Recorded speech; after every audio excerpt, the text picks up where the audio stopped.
जब इसी की मेरे प्रिय प्रभु के नाम की हम महिमा करते हो। परमेश्वर का वचन हमसे क्या बातचीत करता है, जिस प्रकार से फिलिपियों की पत्री 2 अध्याय आज की 5 पद में कहता है कि जैसा प्रभु यीशु मसीह का स्वभाव था वैसा तुम्हारा भी स्वभाव। प्रभु यीशु मसीह का स्वभाव, उसका जो जीवन था वो दोष लगाने वाला नहीं था। प्रभु यीशु मसीह ने अपने जीवन में कभी दोष नहीं लगाया। प्रभु यीशु मसीह को इतना सताया गया, इतना मारा गया, इतना कूटा गया, उसके बाद में भी प्रभु यीशु मसीह ने दोष नहीं लगाया। और जिस प्रकार से परमेश्वर का वचन यशायाह भविष्यवक्ता की पुस्तक उसका 53 अध्याय जब पढ़ते परमेश्वर का वचन वहां पर कहता है जैसे भेड़ ऊन कतरने के समय चुपचाप रहता है, वैसे प्रभु यीशु मसीह भी अपने वध के समय में चुपचाप रहा। मेरे को इतना प्रभु यीशु मसीह को सताया गया, इतना प्रभु यीशु मसीह के ऊपर ताड़ना को करा, परंतु प्रभु यीशु मसीह ने कभी दोष नहीं लगाया। और प्रभु यीशु मसीह जिस प्रकार से परमेश्वर का वचन में जब हम देखते हैं यूहन्ना रचित सुसमाचार उसका 8वां अध्याय और उसके 1 पद से जब हम 11 पद तक देखते, वहां कहता है कि जब लोग एक स्त्री को जो व्यभिचार करते पकड़े गए और उसको पथराव करते लिए जब यीशु के पास में लेकर आए और कहने लगे हमारी व्यवस्था में लिखा है जो कोई व्यभिचार करता हुआ पाया जाए वो पथराव किया जाए। और प्रभु यीशु मसीह कहने लगे जिसने पाप नहीं किया हो वो इस महिला को पहला पत्थर मारे। पर बाइबल कहती है हर एक छोटे से लेकर बड़े तक हर एक लोग अपना पत्थर उस स्थान पर फेंक कर चले गए। और प्रभु यीशु मसीह उस स्त्री से कहते हैं मैं तुझ पर दोष नहीं लगाता। हमारा प्रभु यीशु मसीह किसी के जीवन पर वो दोष नहीं लगाता। हर एक को प्रभु यीशु मसीह एक निर्दोष आंखों से देखना चाहता है। परमेश्वर आपके जीवन में दोष नहीं लगाता। चाहे इस दुनिया के लोग, आपके रिश्तेदार, आपके परिवार के लोग आपके जीवन में दोष लगा सकते हैं, परंतु प्रभु यीशु मसीह आपके जीवन में कभी दोष नहीं लगाता। और जिस प्रकार से परमेश्वर का वचन लूका रचित सुसमाचार का 7वां अध्याय और उसके 36 पद से जब 50 पद तक देखते हैं, वहां परमेश्वर का वचन कहता है कि यीशु मसीह को एक फरीसी ने अपने घर में भोजन करने के लिए बुलाया। और यीशु मसीह जब उस भाई के उस फरीसी के घर पर गए, एक स्त्री जो पापिनी थी वो उस घर में आई और बाइबल वचन कहता है वो स्त्री यीशु के पांव में इतना रोई, उसके पांव को अपने आंसू से भिगो दिया और उसके पांव को वो बालों से पोंछने लगी।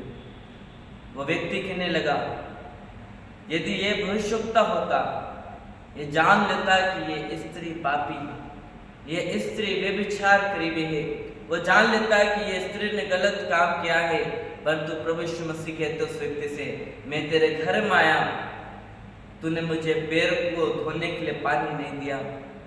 पर ये बहन ने, ये स्त्री ने अपने आंसू को बहाकर और अपने बालों से मेरे पैर को पोंछा। मेरे प्रिय प्रभु यीशु मसीह ने उस बहन पर दोष नहीं लगाया। हर एक लोग आपके जीवन में दोष लगा सकते हैं कि ये बहन बहुत बेकार है, ये भाई बहुत बेकार है, पर यीशु मसीह आपके जीवन में कभी दोष नहीं लगाता, क्योंकि यीशु मसीह ने किसी के जीवन पर दोष नहीं लगाया। यीशु मसीह को इतना मारा गया, इतना कूटा गया, इतने ताड़ना यीशु ने अपने जीवन में सही, परंतु उसने अपने जीवन में किसी पर दोष नहीं लगाया।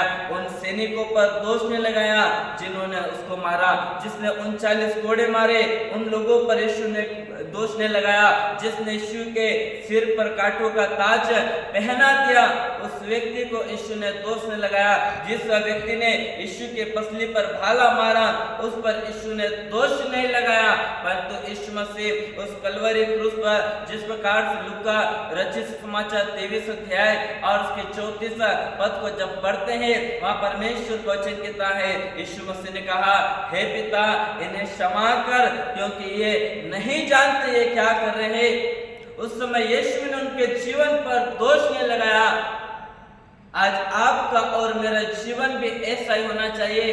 हमें किसी के जीवन पर दोष नहीं लगाना, किसी की गलतियों को हम न ढूंढे, किसी के जीवन पर हम दोष न लगाए।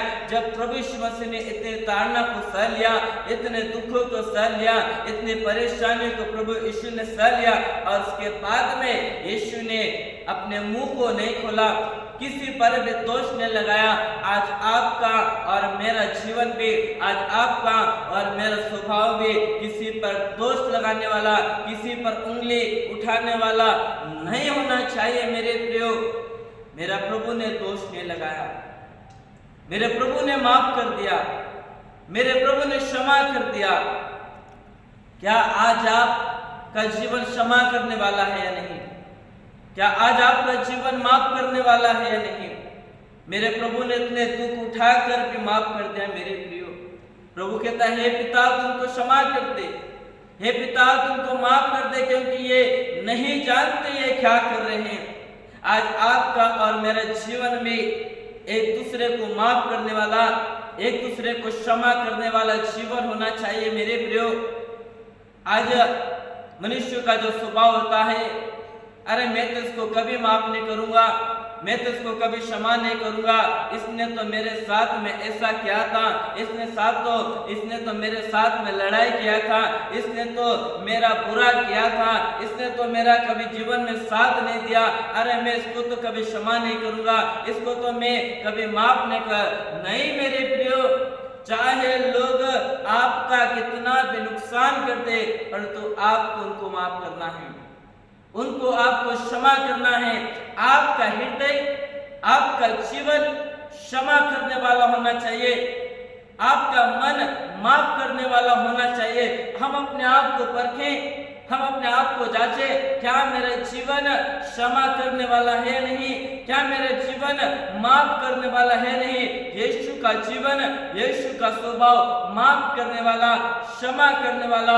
प्रभु ने दोष नहीं लगाया मेरे प्रियो, इसलिए आज आपका जीवन भी, आपका स्वभाव भी माफ करने वाला और क्षमा करने वाला होना चाहिए। और जिस प्रकार से परमेश्वर का वचन, नित्य वचन की पुस्तक उसका 12वां अध्याय और उसकी 2 पद को जब पढ़ते, परमेश्वर का वचन वहां पर कहता है, भले मनुष्य से तो यहोवा प्रसन्न होता है। कितना अच्छी बात वचन कहता है, भले मनुष्य से, जो भलाई का काम करते हैं, जो दूसरे के हित की चिंता करते हैं, जो अपने पड़ोसी के लिए प्रार्थना करते हैं, जो अपने पड़ोसी के लिए उनको जो माफ कर देते हैं, उनको क्षमा कर देते हैं। बाइबल कहते हैं, भले मनुष्य से तो यहोवा प्रसन्न होता है।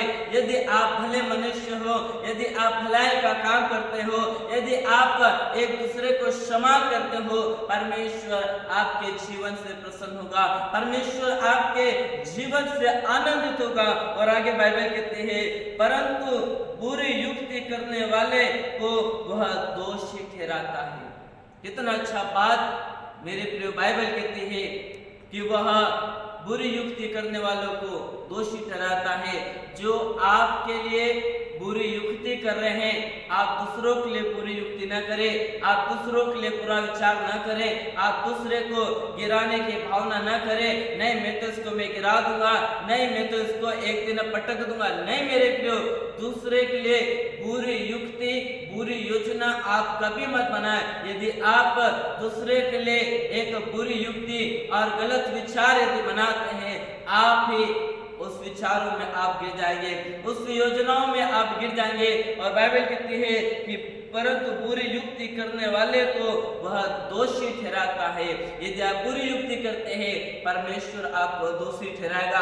परंतु उस कलवरी क्रूस पर यीशु मसीह ने दूसरों के प्रति, अपने दुश्मनों के प्रति, अपने बैरियों के प्रति, परमेश्वर ने, प्रभु यीशु मसीह ने कभी बुरी योजनाओं को नहीं बनाया, बुरी युक्ति अपने मन में नहीं सोची। इसलिए मेरा प्रभु महान है मेरे प्रियो।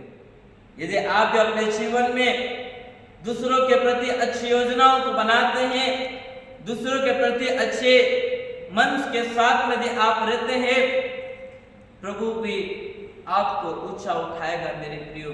इसलिए वचन कहता है कि प्रभु यीशु मसीह का स्वभाव दोष लगाने वाला नहीं था। आपका और मेरा स्वभाव भी एक दूसरे पर कभी दोष लगाने वाला नहीं होना चाहिए मेरे प्रियो। इसलिए परमेश्वर का वचन मत्ती रचित सुसमाचार उसका 7वां अध्याय आज के 1 पद से जब 3 पद तक जब पढ़ते हैं, परमेश्वर का वचन वहां पर कहता है, दोष मत लगाओ कि तुम पर भी दोष लगाया जाए, और जिस नाप से तुम नापते हो उसे नाप से तुम्हारे लिए भी नापा जाएगा। वचन कहता है दोष मत लगाओ, तुम पर भी दोष लगाया जाए। यदि आप दूसरों पर दोष लगा रहे हैं, आप दोषी ठहराए जाएंगे। यदि आप दूसरों को माफ नहीं कर रहे हैं, परमेश्वर आपको माफ नहीं करेगा। यदि आप दूसरों को क्षमा नहीं कर रहे हैं, परमेश्वर आपको क्षमा नहीं करेगा। इसलिए बाइबल कहती है दोष मत लगाओ कि तुम पर भी दोष लगाया जाए, और जिस नाप से तुम नापते हो उसी नाप से तुम्हारे लिए भी नापा जाएगा। ओ मेरे प्रियो, अब अपने मन में दूसरे के प्रति हम गलत भावनाओं को न रखें, अपने जीवन में दूसरे के प्रति गलत योजनाओं को न बनाए, क्योंकि हम प्रभु के लोग हैं। मेरा प्रभु ऐसा नहीं था, मेरा प्रभु यीशु मसीह का स्वभाव ऐसा नहीं था। उसका स्वभाव जो था, उसने कभी दोष नहीं लगाया। उसने अपने बैरियों को, अपने दुश्मनों को, जिन्होंने उसको ताड़ना दिया, दुख दिया, क्रूस पर टांग दिया, उन पर भी प्रभु ने कभी दोष नहीं लगाया। जो आपका बुरा करते हैं उन पर आप दोष मत लगाना, परंतु उनको आप क्षमा कर देना और उनके लिए आप प्रार्थना करना मेरे प्रिय। इसलिए परमेश्वर का वचन कहता है अपने दुश्मनों के लिए, अपने बैरियों के लिए तुम प्रार्थना करो। यदि आपका कोई बुरा चाहता है, आप उनके लिए प्रार्थना करना, आप उनको क्षमा कर देना मेरे प्रियो। इसलिए प्रभु यीशु मसीह का जो स्वभाव था वो दोष नहीं लगाने वाला स्वभाव था, और आपका और मेरा स्वभाव भी हमारे प्रभु यीशु मसीह के जैसा होना चाहिए। जैसे पिता का स्वभाव होता है वैसे बेटे का स्वभाव होना चाहिए। जैसा मेरे यीशु का स्वभाव था, जैसे मेरा यीशु का जीवन था, वैसे आपका और मेरा जीवन भी होना चाहिए। परमेश्वर इस वचन के द्वारा आप सभी को आशीष दे।